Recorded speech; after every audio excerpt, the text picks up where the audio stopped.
మన శ్రవణ చైతన్యానంద స్వామి వారి కార్యక్రమాన్ని ఉద్దేశించి అనుగ్రహ భాషణ చేయడానికి రావడం జరిగింది. దయచేసి అందరూ కూడా ప్రాంగణంలోకి రావాల్సిందిగా మరి ప్రార్థన చేస్తూ, మరి ఉదయం నుంచి చాలా అద్భుతంగా జరిగింది కార్యక్రమం. మరి వారు వచ్చారని చెప్పి ఏమో వాతావరణం కూడా చల్లబడింది. చివరిగా మన శ్రవణ చైతన్యానంద స్వామి వారు మాట్లాడిన తర్వాత తపోత్సవానికి వెళ్ళడం జరుగుతుంది.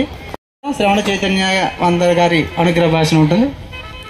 ఐంకార హ్రీంకార రహస్యయుక్తాం శ్రీంకార గూఢార్ధ మహావిభూత్యాం ఓంకార మన్మత్ ప్రతిపానేభ్యాం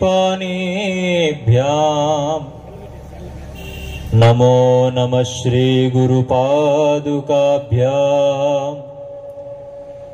వామాంకస్థిత జానకీ పరిలసత్ కోదండదండం కరే చక్రం చోర్ధ్వకరేణ బాహుయుగలే శంఖం శరం దక్షిణే విగ్రాణాం జలజాతపత్రనయనం భద్రాద్రిమూర్తిస్థితం కేయూరాది విభూషితం రఘుపతిం సౌమిత్రియుక్తం భజే సౌమిత్రియుక్తం భజే.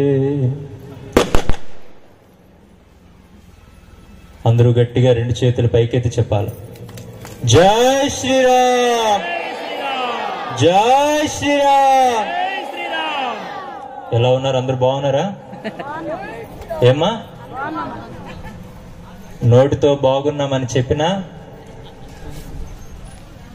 నవ్వే ప్రతి నవ్వు వెనకాతలో కూడా బాధలే మిగిలి ఉన్నాయి జీవితంలో కదా? నిజమేనా కాదు? అయితే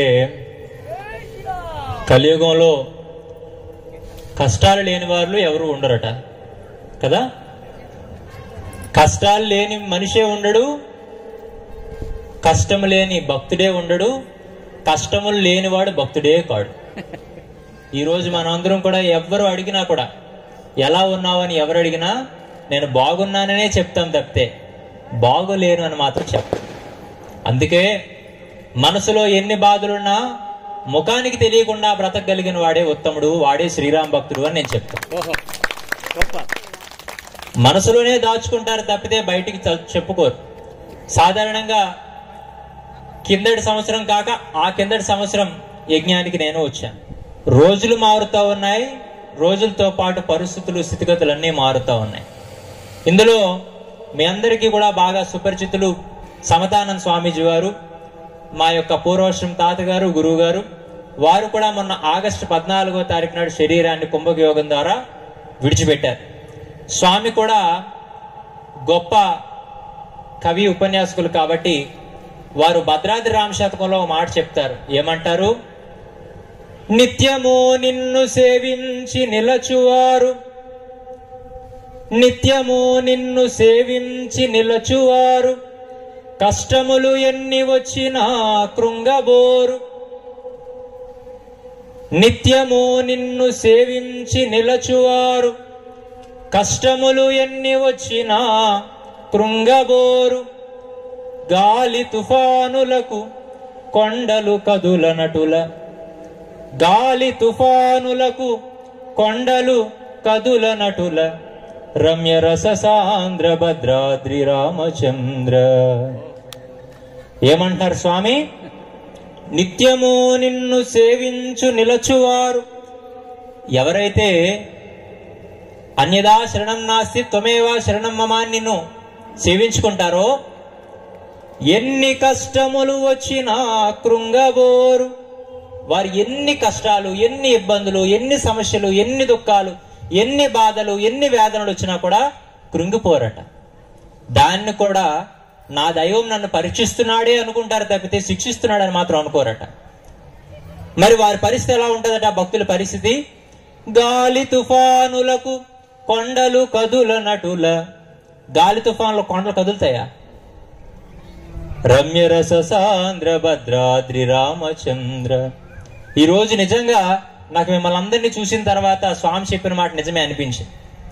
గాలి తుఫానులకు కొండలు ఎలా కదలవో పరిస్థితులకి, కాలానికి లైదాన్ ధర్మక్షేత్రం భక్తులు కూడా తలగకుండా బ్రతుకుతారనే దానికి ఈ కార్యక్రమం ఉదాహరణ అన్నమాట.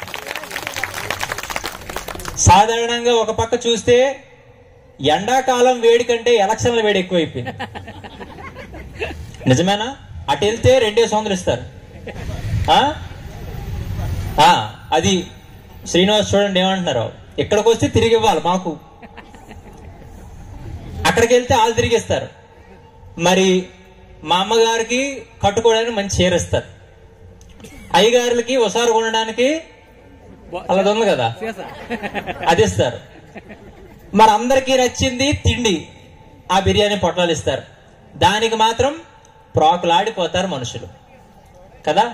కానీ 200 ఎవరో అని తెలుసు, వెళ్తే ఎండలో మండిపోవాలని తెలుసు, మధ్యాహ్నం భోజనాలు ఎక్కువ మంది రద్దీ అయితే దొరకదని తెలుసు, చీరలో ఎవరని తెలుసు, ఒకవేళ రద్దీలో చిరిగిపోతాయని కూడా తెలుసు. కానీ ఆఖరికి కాలం ఎన్ని రకాల పరీక్షలు పెట్టినా ఈరోజు మా లైదాం రామయోగి స్వామి వేసిన పునాది ఈరోజు గొప్ప భవనంగా మారి ఈరోజు గొప్ప కార్యక్రమాలు జరుగుతున్నాయి. అందులో మేము పాల్గొంటే చాలు అని వచ్చిన మీ అందరూ కూడా గొప్ప భక్తులు అన్నమాట కదా. మీరు బాగా గమనించండి, మనిషి వాడు ఆయుష్ ఎంతండి? 100 సంవత్సరాలు. శతమానం భవతి కదా. అసలు శతమానం భవతి అంటే 100 సంవత్సరాలు భూమి మీద బతికాను కాదు. నువ్వు శరీరం విడిచిపెట్టిపోయినా, నీ శరీరం మట్టిలో కలిసిపోయినా, మంటల్లో కాలిపోయినా, నీ కోసం ఈ సమాజం 100 సంవత్సరాలు చెప్పుకునేటట్టుగా బ్రతుకు అనడం శతమానం భవతి అన్నమాట. అర్థమవుతుందా మీకు? మనందరికీ తెలిసింది ఏంటంటే ఉన్నంతసేపు ఉంటాం, విన్నంతసేపు వింటాం, తర్వాత దులిపేసి వెళ్ళిపోతాం ఎక్కడదక్కడే. కానీ అలా ఉండకూడదు. ఈరోజు మనిషి జ్ఞాపకాలతో బ్రతికితేనే వాడు పోయిన తర్వాత ఈ భూమి మీద ఒక జ్ఞాపకంగా మిగిలిపోతాడు. వింటున్నారా మీరు అందరూ? ఒక్కసారి వింటున్నామంటే 2 చేతులు పైకైతే బిగ్గరగా చెప్పాలి, జై శ్రీరామ్. అది బ్యాటరీ ఛార్జింగ్ అనమాట. బ్రహ్మాది యోగి ముని పూజిత సిద్ధ మంత్రం, దారిద్ర్య దుఃఖ భవరోగ వినాశ మంత్రం, సంసార సాగర సముత్తరణైక మంత్రం, వందే మహాభయహరం రఘురామ మంత్రం అనమాట. అంటే బ్రహ్మదేవుడి దగ్గర నుంచి సామాన్య సాధకుడి వరకు కూడా సేవించేది, కీర్తించేది ఆ మంత్రాన్ని అనట. దారిద్ర్య దుఃఖ భవరోగ వినాశ మంత్రం. మనకి ఎన్ని కష్ట నష్టాలు ఉన్నాయో ఆ కష్ట నష్టాలన్నింటినీ కూడా ఎదుర్కోగలిగే శక్తినిచ్చేటువంటి మంత్రం అట. సంసార సాగర సముత్తరణైక మంత్రం. సంసారం అనేటువంటిది ఒక సాగరం లాంటిది. అందుకనే సముద్రాన్నైనా ఏదొచ్చు కానీ సంసారాన్ని ఏదలేమనేటువంటి సామెతోటి ఉంటుంది. ఆ సంసారం అనేటువంటి ఆ సాగరాన్ని కూడా జ్ఞానంతో దాటగలిగేటువంటి సమర్థతనిచ్చేటువంటి మంత్రం అట. వందే మహాభయహరం రఘురామ మంత్రం.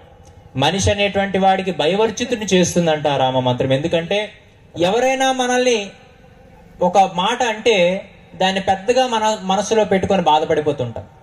కానీ కొన్ని సందర్భంలో మన జీవితంలో విమర్శకులే మన యొక్క శక్తి, సమర్థత, మన గొప్ప తనం ఏదైతే ఉందో దాన్ని సమాజాన్ని చెప్పేలాగా తయారవుతారట. మీరు బాగా ఆలోచించండి. రాముడు అరణ్యాలకు వెళ్ళడానికి కారణం ఎవరండి? చెప్పాలా? ఏమా వెనకనులో మీరు మాటలు రావేటి? మధ్యాహ్నం భోజనాలు పెట్టారన్నారు మా వాళ్ళు, పెట్టలేదా? పెట్టారా? చెప్పండి. ఇప్పుడు రాముడు అరణ్యాలకు వెళ్ళడానికి కారణం ఎవరు? చాలా మంది కైకేయి అంటారు, కైక అంటారు. కానీ ఏమనాలా? కైకమ్మ అనాలి. ఏమనాలి?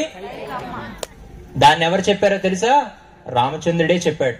రేపన్న రోజు ఉదయం పట్టాభిషేకం చేసుకోవలసినటువంటి రామచంద్రుని కైకమ్మేమో దశరథ మహారాజుకు చెప్పి రాముడిని అరణ్యాలకు 14 సంవత్సరాలు పంపించు అని అడిగితే దశరథ మహారాజు బాధతో రాముడికి చెప్తే రాముడు తండ్రి మాట నిలబెట్టడం కోసం తండ్రి ఉండిపోమన్నాడు. నాయనా, నేను మీ పెన్నమ్మ దగ్గర మాట తప్పిపోతే రేపొద్దున నువ్వే రాజు అవుతావు, కాబట్టి రాజధర్మాన్ని, క్షత్రియ ధర్మాన్ని విడిచిపెట్టకుండా మాట తప్పిన వాడికి జైలు శిక్ష కారాగారమే, కాబట్టి నన్ను జైల్లో వేసే, నన్ను కారాగారంలో పడే. అలా పడేస్తే నువ్వు చాలా మంచి మనసున్న వ్యక్తివి కాబట్టి, మా నాన్న కూడా కారాగారంలో బందీగా ఉన్నాడు కాబట్టి రోజుకు ఒక్కసారైనా కూడా ఎలా ఉన్నాడో చూద్దామని నువ్వు వస్తావు, కాబట్టి నిన్ను చూసేనా ఆనందంగా బ్రతికేస్తాను తప్పితే నువ్వు లేనటువంటి ఈ యొక్క అయోధ్యలో నేను బ్రతకలేను. అలా ఉంటే నేను జీవోత్సవంలో బ్రతకాలి అని చెప్తే, లేదు నాన్న నువ్వు మాట ఇచ్చావు, మళ్ళీ వెనక్కి తీసుకోవడానికి లేదు, నేను వెళ్తానని చెప్పి తండ్రి మాటను కూడా కాదని రాముడు అడవులకు వెళ్ళాడు. అడవులకు వెళ్ళిన తర్వాత జరిగిన సీన్ అంతా మనకు తెలిసిందే. ఆ బాహుబలి సినిమాలు, అమ్మవారిని రావణాసుడు అపహరించడం, గొప్ప యుద్ధం జరగడం, పట్టాభిషేకం జరగడం, ఇదంతా కూడా మీరు బాగా ఆలోచించండి. కైకమ్మే గాని రాముణ్ణి అడవులకు వెళ్ళు అని అనకపోతే ఈరోజు రాముడి కోసం మనం చెప్పుకుంటామా? సరే, అడవులకు వెళ్ళాడు. అడవులకు వెళ్ళిన తర్వాత సీతాపహరణమే జరగకుండా రావణాసురుడు అనబడేటువంటి వాడు సీతమ్మని అపహరించకపోతే రాముడి యొక్క శక్తి సమర్థతలు, వైభవం మనం తెలుసుకుంటామా? ఈ రోజు రామాయణం నిలబడిందంటే దానికి ముఖ్యమైన మూల స్తంభాలు, ఒకటి కైకమ్మ, రెండు రావణాసురుడు అనే విషయాన్ని మనం అందరం గుర్తుపెట్టుకోవాలంటే, జీవితంలో మనకి వ్యతిరేకులుగా కొందరు కనిపిస్తున్నా మన స్థితిని ఉన్నతంగా చేసేటువంటి విషయంలో వారు మనందరికీ సహాయపడుతుంటారు. అయితే ఎప్పుడైతే కైకమ్మ రాముడిని అడవులకు వెళ్ళిపోమందో, కైకమ్మ కొడుకు ఎవరు? భరతుడు. భరతుడేమో వెంటనే తల్లి మీద కోపోద్రిక్తుడై కోపంతో, నీ ప్రాణాలు తీసేస్తాను, నువ్వు బ్రతకడానికి అర్హురాలు కాదు, నా అన్నని నువ్వు అడవులకు పంపించి నన్ను రాజుని చేస్తావా? ఏ మనిషి నువ్వు? అసలు నువ్వు అసలు నా తల్లివే కాదు అని చెప్పి కన్న కొడుకు కూడా కైకమ్మను అసహ్యించుకుంటే, ఆఖరికి నీ ప్రాణాన్ని తీసేస్తానని చెప్పి ఖడ్గాన్ని కూడా ఎత్తితే మళ్ళీ దించేస్తాడట. దేనికని? నిన్ను ఒకవేళ నేను చంపినా కూడా మా అన్న రాముడు ఒప్పుకోడు, నువ్వు పిన్నమని ఎందుకురా ఇలా చేసావని చెప్పి జీవితంలో మళ్ళీ నా ముఖం చూడు. అందుకు నా అన్న ముఖం గాని నేను చూడకపోతే, నా అన్న గాని నన్ను పిలవకపోతే, నా అన్న మనసులో నాకు స్థానం లేకపోతే నేను ఒక్క క్షణం కూడా బ్రతకలేను. కాబట్టి అందుకు మాత్రమే నిన్ను క్షమిస్తున్నాను గాని లేకపోతే మాత్రం నిన్ను ప్రాణాలతో విడిచిపెట్టనని కన్న కొడుకే కైకమ్మనంటే, కైకమ్మ ఇక తల వంచుకొని గదిలోకి వెళ్ళిపోయి తానుంటే అన్న పాదాలు పట్టుకొని భరతుడు అడిగాడట, అన్న మీరు వెళ్ళకండి, అమ్మ ఈ రోజు ఉంటది రేపు పోతుంది, ఆమెకు మతి భ్రమించింది, పిచ్చిది అయిపోయింది, నాకెందుకు ఈ రాజ్యాలు, మీరు లేని రాజ్యంలో నేనే ఉద్ధరిస్తా, మీరుండండి, మీరుండి మా అందరితో పని చేయించండి, ఈ రాజ్యం మీద, ఆ సింహాసనం మీద ఆ సర్వజ్ఞ పీఠాన్ని మీరే దహిరించి అయోధ్యపురాన్ని మీరే పాలించండి అంటే, తమ్ముడు చాలా తప్పు మాట్లాడుతున్నాను, అమ్మని చాలా నువ్వు విమర్శిస్తా ఉన్నావు, ఎంత కఠినాత్మురాలనైనా తల్లిని ప్రేమించవలసిన బాధ్యత నీ మీద ఉంది. అందుకు నేను ఒకవేళ అడవులకు వెళ్తే పిన్నమ్మే సంతోషిస్తుందంటే అంతకన్నా నాకేం కావాలి ఒక కొడుకుగా?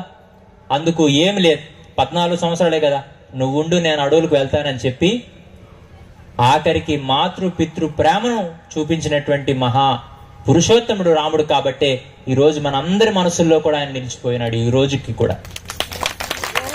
అర్థమవుతుందా? అయితే రామాయణ విషయంలో కైకమ్మ రావణాసురు సంగతి ఎలాగైతే మన జీవితంలో కూడా చాలా మంది మనకు కొన్ని సందర్భాల్లో కైకమ్మ రావణాసురులాగే అనిపిస్తారు. నిజమేనా కాదా? ఈరోజు సాటి మనిషికి మనిషి కొన్ని సందర్భాల్లో ఎప్పుడు చెడ్డ అయిపోతాడంటే, వాడు అనుకున్నట్టుగా యువతల వాడు లేనప్పుడు, వాడు చెప్పినట్టుగా యువతల వాడు చేయలేనప్పుడు, వాడు చేసినటువంటి పనులు యువతల వాడు సమర్థించలేనప్పుడు, వాడు కోరిందల్లా వీడు చేయలేనప్పుడు మాత్రమే మనిషి చెడ్డ అయిపోతాడు. తప్పితే కొంతమంది దగ్గర చెడ్డ అనిపించుకుంటున్నారంటే వీళ్ళు చెడిపోయారని కాదు, చెడిపోయిన వాళ్ళకి సమర్థించడం లేదు కాబట్టే వీళ్ళు. కొంతమంది మనకెప్పుడు కూడా మార్గనిర్దేశకత్వం చేసే వాళ్ళు ఎప్పుడు కూడా పొగడరు, లోపాలను మాత్రమే ఎత్తి చూపిస్తారు. ఎందుకంటే పొగిడితే మనిషి కొమ్ములు లెగుస్తూ ఉంటాయి, కానీ లోపాలను ఎత్తి చూపిస్తే ఆ లోపం అనేటువంటి దాన్ని సరిదిద్దుకోగలిగితే మనిషి లోకమంతా కూడా కీర్తించే స్థితికి వస్తాడట. అందుకే జీవితంలో తప్పు అంటే ఏంటో, పొరపాటు ఏంటో మనం కూడా తెలుసుకోవాలి. ఈరోజు తప్పు పొరపాటు ఒకటే అనుకుంటాం మనం, కానీ రెండిటికి తేడా ఉన్నాయి. ఇవి తెలుసుకోవాలి ఈరోజు మనం. ఇప్పుడు ఇదేంటి చెప్పాలా? ఏమా కావాలా? దాహం వేస్తుంది మీకేమన్నా? చెప్పాలి మరి, వాటర్ బాటిల్ కదా. ఇప్పుడు ఇదే థమ్స్అప్ బాటిల్ అనుకుంటాను నేను, ఏమంటాను? డ్రింక్. ఇది నీళ్ళు బాటిల్ కాదు, ఉదాహరణ గుర్తుపెట్టుకోండి, ఇది థమ్స్అప్ బాటిల్. ఏమి ఈ థమ్స్అప్ బాటిల్లో థమ్స్అప్ డ్రింక్ తీసేసి అలా డ్రింక్ కలిపేసి ఇక్కడ పెడతా. ఇది మీరు చూశారు. ఏది చూశారు? ఆ థమ్స్అప్ తీసేయడం, ఈ మందు కలపడం. ఇప్పుడు ఇది మీరు తాగితే తప్పు అవుతుంది. ఏమవుతుంది? అది మందని తెలుసు, తాగితే మత్తెక్కిస్తుందని తెలుసు, మత్తెక్కితే ఎరగబడిపోతామని తెలుసు, తిరగబడిపోతామని తెలుసు చేస్తే తప్పు కదా. ఇప్పుడు నేను ఇందులో థమ్స్అప్ డ్రింక్ని తీసేయడం మీరు చూడలేదు, అందులో మందు కలపడం నేను చూడలేదు, మొత్తానికి ఇలా పెట్టాను. ఇప్పుడు ఇది మీరు తాగారు, ఏమవుతుంది? అది పొరపాటు. మీరేమనుకొని తాగారే? థమ్స్అప్ అనుకునే తాగా, మందు అనే విషయం మీకు తెలియదు కదా. ఈరోజు అలాగే మనం తెలిసి చాలా తప్పులు చేసేస్తున్నాం, తెలిసి తెలియక పొరపాట్లు చేస్తున్నాం. తప్పని తెలిసి కూడా చూస్తున్నాం అనుకోండి, అది ఏమవుతుంది? పాపం అవుతుంది. అది తప్పని తెలిసి కూడా మనం చేస్తే ఏమవుతుంది? పొరపాటు చేస్తే ఏమవుతుంది? దోషం అవుతుంది. ఏమవుతుంది? తప్పు చేస్తే ఖచ్చితంగా నువ్వు శిక్షకు అర్హురాలు, ఆ పాపం నీలో ఉంది. అదే దోషం చేస్తే తెలుసుకొని రెండోసారి చేయకుండా ఉంటే ప్రాయశ్చిత్తం నీకు కలుగుతుంది, కాబట్టి ఆ కర్మకు నువ్వు దగ్గర కావు. అర్థమవుతుందా? మరి ఈరోజు చాలా మంది లైదాం ధర్మక్షేత్రం అనేటువంటిది ధర్మానికి నిలయం, ధర్మస్వరూపుడైనటువంటి రాముడి యొక్క వైభవోత్సవాలు జరుగుతున్నాయి అని తెలిసి కూడా వాళ్ళు రావటం లేదంటే వాళ్ళు చేస్తుంది ఏంటి? తప్పు, దోషం. అదా జీవితంలో కడుక్కోలేని పాపం అది. నేను అందుకే అంటుంటాను, ఇంతటి భాగ్యము ఎవరికి లేదు, ఈ సమయము మించిన ఇక రాదు, రామ మహిమను మించినదేది మహిలో లేదని తెలిసి స్మరిద్దాం. రెండు చేతులు పైకెత్తండి ఒకసారి, భజన చేయండి. హరే రామ్ హరే రామ్ హరే రామ్, హరే కృష్ణ హరే కృష్ణ చెప్పాలి. హరే రామ్ హరే రామ్ హరే రామ్, గట్టి చెప్పండి రా. సినిమా పాటలు బాగా పాడుతారు, ఆ మాట అనలేరా? మీకు బాగా గమనించండి, శరీరం శుద్ధ అవ్వాలంటే సబ్బు పెట్టుకుంటే శుద్ధ అవుద్ది. మీ తల జుత్తు శుద్ధ అవ్వాలంటే షాంపూ పెట్టుకుంటే శుద్ధ అవుద్ది. అలాగే బట్టలు శుద్ధ అవ్వాలంటే సబ్బు సరఫులు పెట్టుకుని శుద్ధ అవుద్ది. పళ్ళు శుద్ధ అవ్వాలంటే బ్రష్ పేస్ట్ పెట్టుకుంటే శుద్ధ అవుద్ది. మరి మన యొక్క మనసు శుద్ధ అవ్వాలంటే దాన్ని ఎటు పెట్టుకోడు గల వెయ్యండి ఒకసారి పెనాయిల్ చూస్తాను, శుద్ధ అవుద్ది ఏటో. వెయ్యండి యాసిడ్, అవుద్దా? మరి దానికి ఏం మంత్రం? హరే రామ్ హరే రామ్ హరే రామ్, హరే కృష్ణ హరే కృష్ణ హరే కృష్ణ, హరే రామ్ హరే రామ్ హరే రామ్, హరే కృష్ణ హరే కృష్ణ హరే కృష్ణ. బోలో హరే రామ్ హరే రామ్ హరే రామ్, హరే కృష్ణ హరే కృష్ణ హరే కృష్ణ, హరే రామ్ హరే రామ్ హరే రామ్, హరే కృష్ణ హరే కృష్ణ హరే కృష్ణ. జై శ్రీరామ్, జై శ్రీరామ్. అందుకు మనం ఏం చేయాలా? దైవనామస్మరణ చేయాలి. ఎవరి దగ్గరైనా ఒక 100 రూపాయల నోట్ ఏదైనా ఒకసారి ఇవ్వండి, చెప్తాను. సరే చాలు. ఇదేంటండి? ఏంటో మీరు గట్టిగా చెప్పాలి. దీంతో మీకు సందేశాన్ని ఇస్తాను నేను. ఎంతండి? 50 పక్కన పెట్టండి. దీన్ని ఏమంటారు మామూలుగా? డబ్బులు కదా, డబ్బులే కదా. ఇప్పుడు ఇక్కడ బయట గాంధీ బొమ్మ కనిపిస్తుంది, కానీ పెద్ద నోట్లు ఏవైనా మనం ఒకలా చెక్ చేస్తాం. ఏం చెక్ చేస్తాం? ఈ తెల్లగా ఉన్న దాని మీద గాంధీ బొమ్మ ఉందో లేదో చెక్ చేస్తాం కదా. తెలుసు కదా డబ్బుల కోసం. ఓ వాటికేం లోటు లేదు, లెక్క పెట్టమంటే పడాపడా లెక్క పెడతాం. ఇవి డబ్బులు, ఇవి పెద్ద నోట్లైనా చిన్న నోట్లైనా ఈ బయట ఒక గాంధీ బొమ్మ ఉంటది, ఈ తెల్లగున్న ప్రాంతంలో ఎక్కడో గాంధీ బొమ్మ ఉంటది. అది ఉంటేనే దీనికి విలువ, అది ఉంటేనే చెల్లుతుంది. నిజమేనా? ఏమందరూ వింటున్నారా? దీనిలో బయట లోపల గాంధీ బొమ్మ ఉంటేనే, దీనికి నిర్దేశించినటువంటి ఆకారం ఉంటేనే దీనికి విలువ. ఇప్పుడు బయట ఉంది కానీ లోపల లేదు. ఇప్పుడు ఇది ఇస్తే చెల్లుతుందా? చెల్లుతుందండి. ఈ నోటు ఎలాగో శరీరం అనేటువంటి నోటు, ఈ శరీరం అనేటువంటి నోటు కూడా బయట నేను రామ్ భక్తుడని చెప్పి బొట్లు దిద్దుకుంటే చల్లదట. మందిరం, మన్ అంటే మనస్సు, దిరం అంటే స్థిరంగా ఉండడం.